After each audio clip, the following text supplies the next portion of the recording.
பராமரிப்பு பணி காரணமாக நாளை சென்னை கடற்கரை தாம்பரம் வழித்தடத்தில் 44 மின்சார ரயில்கள் ரத்து செய்யப்படுவதால் பொதுமக்களின் வசதிக்காக இந்த வழித்தடத்தில் கூடுதலாக 150 பேருந்துகள் இயக்கப்படும் என மாநகர போக்குவரத்து கழகம் அறிவித்துள்ளது.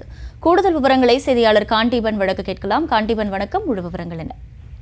ஏற்கனவே இந்த தாம்பரம் மார்க்கமாக பராமரிப்பு பணி மேற்கொண்டு வந்தப்போ இதே போன்ற ரயில்கள் ரத்து செய்யப்பட்டுள்ளது. அதன் அடிப்படையில் நாளை 25ஆம் தேதி அன்று பாத்தீங்கன்னா காலை 10 மணி முதல் மாலை 3:30 மணி வரை தாம்பரம் முதல் சென்னை கடற்கரை வரை இருக்கக்கூடிய வழித்தடத்துல அந்த பராமரிப்பு பணி மேற்கொள்ள திட்டமிட்டிருக்காங்க. இதுக்காக என்ன பண்ணிருக்காங்கன்னா, இந்த ரயில் தடத்தில் அந்த ரயில்கள் நிறுத்தப்படும் போது பொதுமக்களுடைய தேவைகள், அதாவது பயணிக்க வேண்டிய தேவைகள் அதிகமாக இருக்கக்கூடிய காரணத்தினால கூடுதலாக 150 பேருந்துகள், மாநகர பேருந்துகளை இயக்குவதற்கு திட்டமிட்டிருக்காங்க. இது தொடர்பாக தான் தற்போது எம்டிசியுடைய மேலாண் இயக்குனர் அறிக்கையை விட்டிருக்கிறார். இந்த நேரங்கள், அதாவது காலை 10 மணி முதல் மாலை 3:30 மணி வரை இந்த நேரத்தில் 150 பேருந்துகளை இயக்கப்படும். இதை பொதுமக்கள் பயன்படுத்திக் கொள்ளலாம் என்றும் தெரிவித்திருக்கிறார்கள்.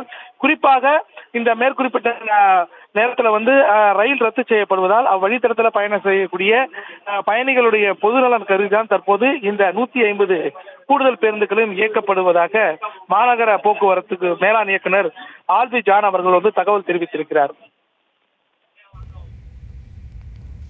விவரங்களுக்கு நன்றி காண்டீபன்.